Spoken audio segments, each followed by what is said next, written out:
दूसरे दिन जब चंदर डॉक्टर शुक्ला के यहाँ निबंध की प्रतिलिपि लेकर पहुंचा तो 8 बज चुके थे। 7 बजे तो चंदर की नींद ही खुली थी और वो जल्दी से नहा धोकर साइकिल दौड़ाता हुआ भागा था कि कहीं भाषण की प्रतिलिपि पहुंचने में देर न हो जाए।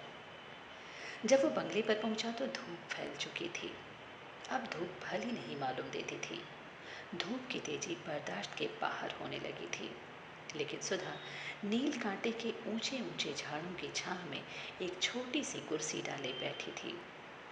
बगल में एक छोटी सी मेज थी जिस पर कोई किताब खुली हुई रखी थी। हाथ में क्रोशिया थी और उंगलियां एक नाजुक तेजी से डोरे से उलझ सुलझ रही थी।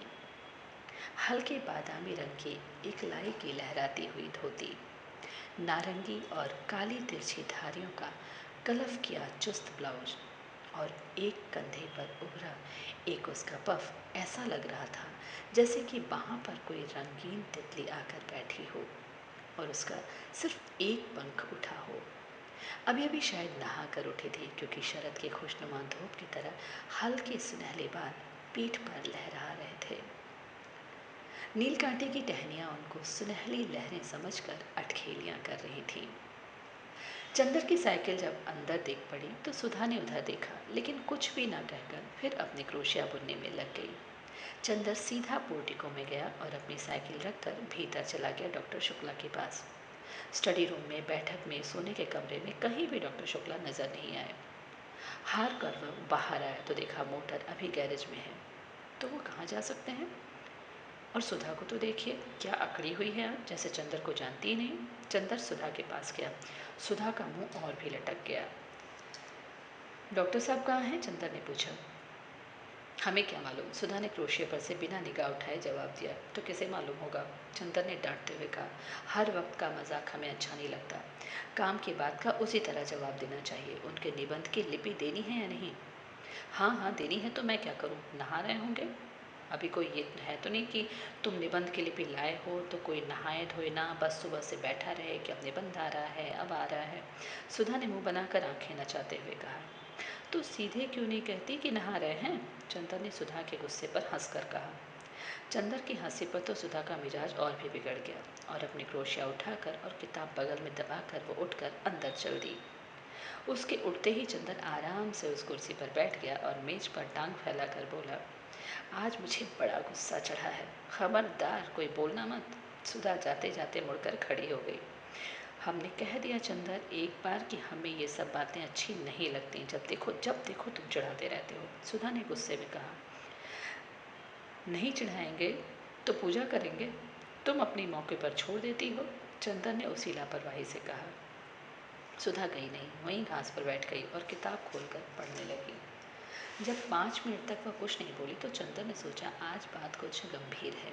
सुधा, उसने बड़ी दुलार से पुकारा। सुधा।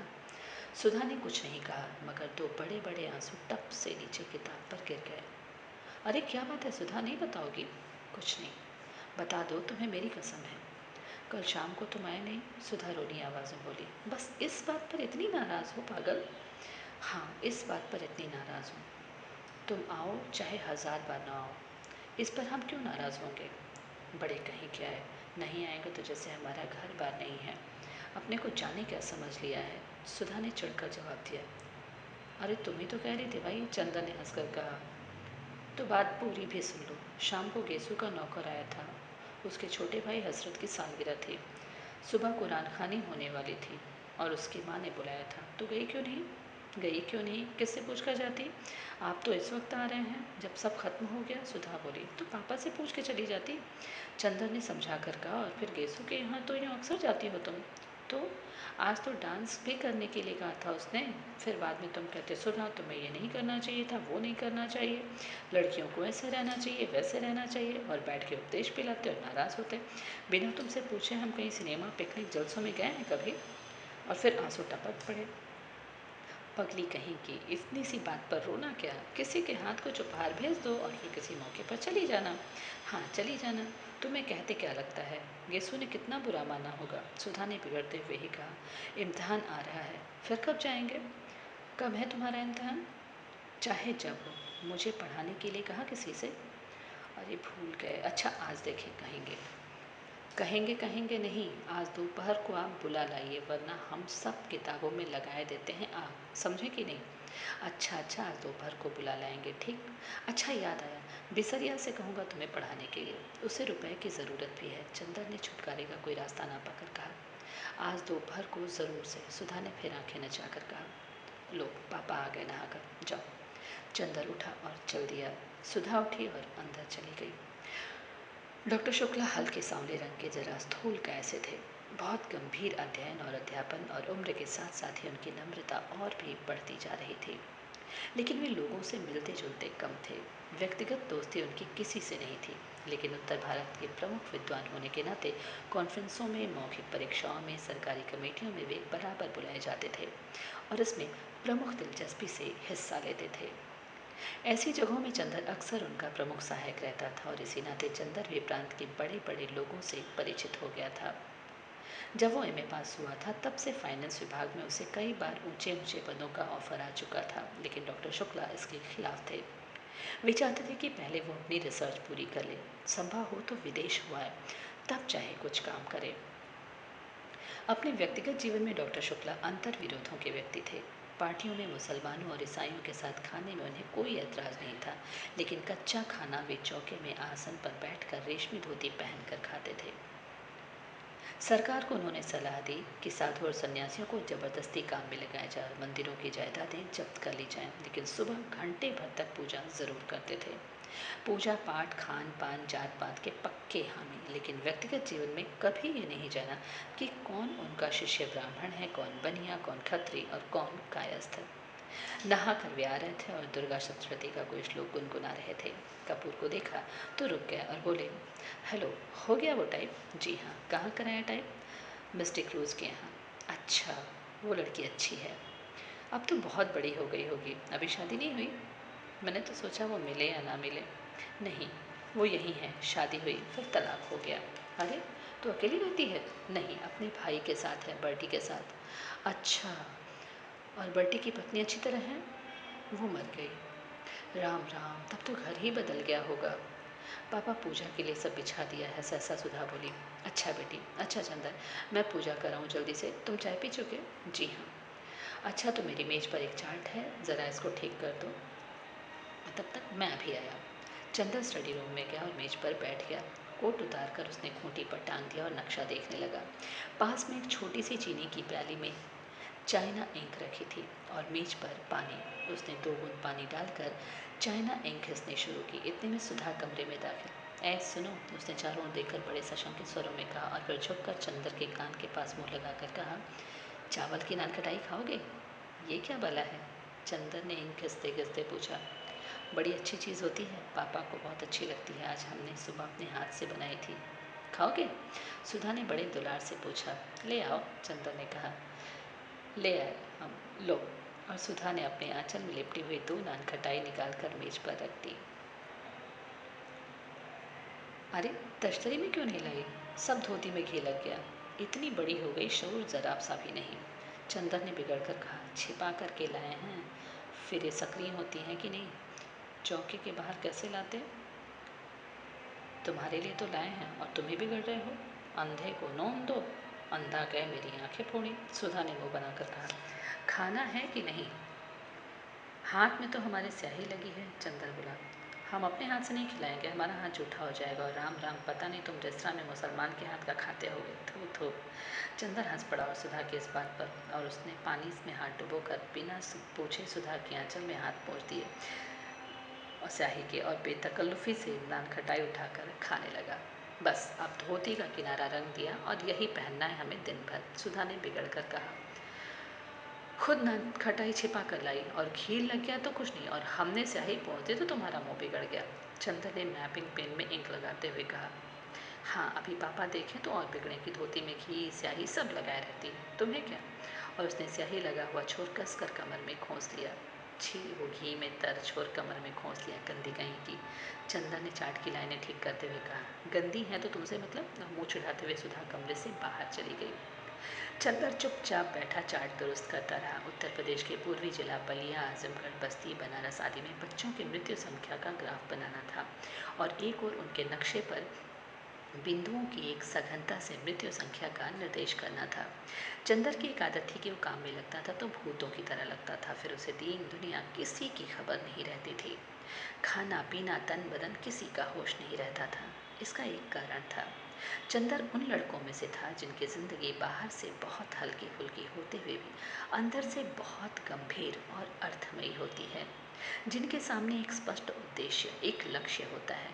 बाहर से चाहे जैसे होने पर भी अपने आंतरिक सत्य के प्रति घोर ईमानदारी, ये इन लोगों की विशेषज्ञता होती है। और सारी दुनिया के प्रति अगंभीर और उच्छृंखल होने पर भी जो चीज़ें इनके लक्ष्य परिधि में आ जाती हैं, उनके प्रति उनकी गंभीरता साधना और पूजा बन जाती है। इसलिए बाहर से इनका व्यक्तिवादी और सारी दुनिया के प्रति निरपेक्ष और लापरवाह दिख पड़ने पर भी वो अंतर्मन से समाज और युग और अपने आसपास के जीवन और व्यक्तियों के प्रति अपने को बेहद उत्तरदायी अनुभव करता था। वो देशभक्त भी था और शायद समाजवादी, पर अपने तरीके से। वो खद्दर नहीं पहनता था, कांग्रेस का सदस्य नहीं था, जेल नहीं गया था, फिर भी वो अपने देश को प्यार करता था, बेहद प्यार। उसकी देशभक्ति, उसका समाजवाद, सभी उसके अध्ययन और खोज में समा गया था। वो ये जानता था कि समाज के सभी स्तंभों का स्थान अपना अलग होता है। अगर सभी मंदिर के कंगूरे का फूल बनने की कोशिश करने लगें तो नींव की ईंट और सीढ़ी का पत्थर कौन बनेगा। और वो जानता था कि अर्थशास्त्र वो पत्थर है जिस पर समाज के सारे भवन का बोझ है। और उसने निश्चय किया था कि अपने देश, अपने युग के आर्थिक पहलू को वो खूब अच्छी तरह से अपने ढंग से विश्लेषण करके देखेगा। और उसे आशा थी कि वो एक दिन ऐसा समाधान खोज निकालेगा कि मानव की बहुत सी समस्याएं हल हो जाएंगी। और आर्थिक और राजनीतिक क्षेत्र में अगर आदमी खूंखार जानवर बन गया है तो एक दिन दुनिया उसकी एक आवाज़ पर देवता बन सकेगी। इसलिए जब वह बैठकर कानपुर के मिलों के मजदूरों के वेतन का चार्ट बनाता था या उपयुक्त साधनों के अभाव में मर जाने वाली गरीब औरतों और बच्चों का लेखा जोखा करता था, तो उसके सामने अपना करियर, अपनी प्रतिष्ठा, अपनी डिग्री का सपना नहीं होता था। उसके मन में उस वक्त वैसा संतोष होता था जो किसी पुजारी के मन में होता है जब वो अपने देवता की अर्चना के लिए धूप दीप नैवेद्य सजाता है। बल्कि चंदर थोड़ा भावुक था। एक बार तो जब चंदर ने अपने रिसर्च के सिलसिले में ये पढ़ा कि अंग्रेजों ने अपनी पूंजी लगाने और अपना व्यापार फैलाने के लिए किस तरह मुर्शिदाबाद से लेकर रोहतक तक हिंदुस्तान के गरीब से गरीब और अमीर से अमीर बाशिंदों को अमानुषिकता से लूटा, तब वह फूट फूट कर रो पड़ा था। लेकिन इसके बावजूद उसने राजनीति में कभी डूब कर हिस्सा नहीं लिया, क्योंकि उसने देखा कि उसके जो भी मित्र राजनीति में गए वो थोड़े दिन बाद बहुत प्रसिद्धि और प्रतिष्ठा पा गए, मगर आदमियत खो बैठे। अपने अर्थशास्त्र के बावजूद वो ये समझता था कि आदमी की ज़िंदगी सिर्फ आर्थिक पहलू तक सीमित नहीं, और वो ये भी समझता था कि जीवन को सुधारने के लिए सिर्फ आर्थिक ढांचा बदल देने भर की ज़रूरत नहीं है। उसके लिए आदमी का सुधार करना होगा, व्यक्ति का सुधार करना होगा, वरना एक भरे पूरे और वैभवशाली समाज में भी आज के से अस्वस्थ और पाशविक वृत्तियों वाले व्यक्ति रहेंगे तो दुनिया ऐसी ही लगेगी जैसे खूबसूरत सजा सजाया महल जिसमें कीड़े और राक्षस रहते हों। वो ये भी समझता था कि वो जिस तरह की दुनिया का सपना देखता, वो दुनिया आज किसी भी एक राजनीतिक क्रांति या किसी भी विशेष पार्टी की सहायता मात्र से नहीं बन सकती है। उसके लिए आदमी को अपने को बदलना होगा, किसी समाज को बदलने से काम नहीं चलेगा। इसलिए वो अपने व्यक्ति के संसार में निरंतर लगा रहता था और समाज के आर्थिक पहलू को समझने की कोशिश करता रहता था। यही कारण है कि अपने जीवन में आने वाले व्यक्तियों के प्रति वो बेहद ईमानदार रहता था और अपने अध्ययन और काम के प्रति वो सचेत और जागरूक रहता था। और वो अच्छी तरह समझता था कि इस तरह वो दुनिया को उस ओर बढ़ाने में थोड़ी सी मदद कर रहा है। चूंकि अपने में भी वो सत्य की वही चिंगारी पाता था, इसलिए कवि या दार्शनिक न होते हुए भी वो इतना भावुक, इतना दृढ़ चरित्र, इतना सशक्त और इतना गंभीर था। और काम तो अपना वो इस तरह करता था जैसे वो किसी की एकाग्र उपासना कर रहा हो। इसलिए जब वो चार्ट के नक्शे पर कलम चला रहा था तो उसे मालूम नहीं हुआ कि कितनी देर से डॉक्टर शुक्ला उसके पीछे खड़े थे आकर। वाह, नक्शे पर तो तुम्हारा हाथ बहुत अच्छा चलता है, बहुत अच्छा। अब उसे रहने दो, लाओ देखें तुम्हारा काम कैसा चल रहा है। आज तो इतवार है ना? डॉक्टर शुक्ला पास की कुर्सी पर बैठकर बोले। चंदर, आजकल मैं एक किताब लिखने की सोच रहा हूँ। मैंने सोचा कि भारतवर्ष की जाति व्यवस्था का नए वैज्ञानिक ढंग से अध्ययन और विश्लेषण किया जाए। तुम इसके बारे में क्या सोचते हो? व्यर्थ है। जो व्यवस्था आज नहीं तो कल चूर चूर होने जा रही है, उसके बारे में तुम्हार बांधना और समय बर्बाद करना बेकार है, चंदन ने बहुत आत्मविश्वास से कहा।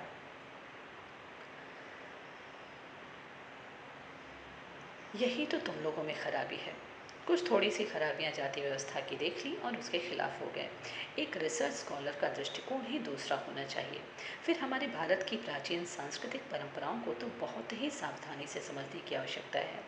ये समझ लो कि मानव जाति दुर्बल नहीं है। अपने विकास क्रम में वो उन्हीं संस्थाओं, रीति रिवाजों और परंपराओं को रहने देती है जो उसके अस्तित्व के लिए बहुत आवश्यक होती हैं। अगर वे आवश्यक न हुई तो मानव उससे छुटकारा मांग लेता है। ये जाति व्यवस्था जाने कितने सालों से हिंदुस्तान में कायम है। क्या यही इस बात का प्रमाण नहीं कि ये बहुत सशक्त है, अपने आप में बहुत ज़रूरी है?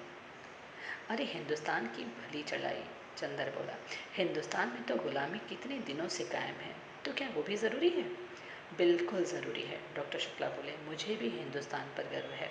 मैंने कभी कांग्रेस का काम किया, लेकिन मैं इस नतीजे पर पहुंचा हूँ कि ज़रा सी आज़ादी अगर मिलती है हिंदुस्तानियों को तो वे उसका भरपूर दुरुपयोग करने से बाज नहीं आते, और कभी भी ये लोग अच्छे शासक नहीं निकलेंगे। अरे नहीं, ऐसी बात नहीं। हिंदुस्तानियों को ऐसा बना दिया है अंग्रेजों ने, वरना हिंदुस्तान ने ही तो चंद्रगुप्त और अशोक पैदा किए थे। और रही जाति व्यवस्था की बात, तो मुझे तो स्पष्ट दिख रहा है कि जाति व्यवस्था टूट रही है, कपूर बोला। रोटी बेटी की कैद थी, रोटी की कैद को करीब करीब टूट गई, अब बेटी की कैद भी। ब्याह शादियाँ भी दो एक पीढ़ी के बाद स्वच्छंदता से होने लगेंगी। अगर ऐसा हुआ तो बहुत गलत होगा, इससे जातिगत पतन होता है। ब्याह शादी को कम से कम मैं भावना की दृष्टि से नहीं देखता। ये एक सामाजिक तथ्य है और उसी दृष्टिकोण से हमें देखना चाहिए। शादी में सबसे बड़ी बात होती है सांस्कृतिक समानता। और जब अलग अलग जाति में अलग अलग रीति रिवाज हैं, तो एक जाति की लड़की दूसरी जाति में जाकर कभी भी अपने को ठीक से संतुलित नहीं कर सकती। और फिर एक बनिया की व्यापारिक प्रवृत्तियों की लड़की और एक ब्राह्मण का अध्ययन वृत्ति का लड़का, इनकी संतान न इधर विकास कर सकती है और न उधर। ये तो सामाजिक व्यवस्था को व्यर्थ करने के लिए असंतुलित करना हुआ। हाँ, लेकिन विवाह को आप केवल समाज के दृष्टिकोण से क्यों देखते हैं? व्यक्ति के दृष्टिकोण से भी देखिए। अगर दो विभिन्न जाति के लड़के लड़की अपना मानसिक संतुलन ज़्यादा अच्छा कर सकते हैं तो क्यों न विवाह की इजाज़त दी जाए? ओह, एक व्यक्ति के सुझाव के लिए हम समाज को क्यों नुकसान पहुंचाएं? और इसका क्या निश्चय कि विवाह के समय यदि दोनों में मानसिक संतुलन है तो विवाह के बाद भी रहेगा ही। मानसिक संतुलन और प्रेम जितना अपने मन पर आधारित होता है, उतना ही बाहरी परिस्थितियों पर। क्या जाने ब्याह के वक्त की परिस्थिति का दोनों के मन पर कितना प्रभाव है और उसके बाद संतुलन रह पाता है या नहीं। और मैंने तो लव मैरिज को असफल होते ही देखा है। बोलो, है या नहीं? डॉक्टर शुक्ला ने कहा। हाँ, प्रेम विवाह अक्सर असफल होते हैं, लेकिन संभव है वो प्रेम न होता हो। जहाँ सच्चा प्रेम होगा वहाँ कभी असफल विवाह नहीं होंगे, चंद्र ने बहुत साहस करके कहा। ओह, ये सब साहित्य की बातें हैं। समाजशास्त्र की दृष्टि से या वैज्ञानिक दृष्टि से देखो। अच्छा, खैर, अभी मैंने उसकी रूपरेखा बनाई है, लिखूंगा तो तुम सुनते सुनते चलना। लाओ, अब निबंध कहाँ है? डॉक्टर शुक्ला बोले।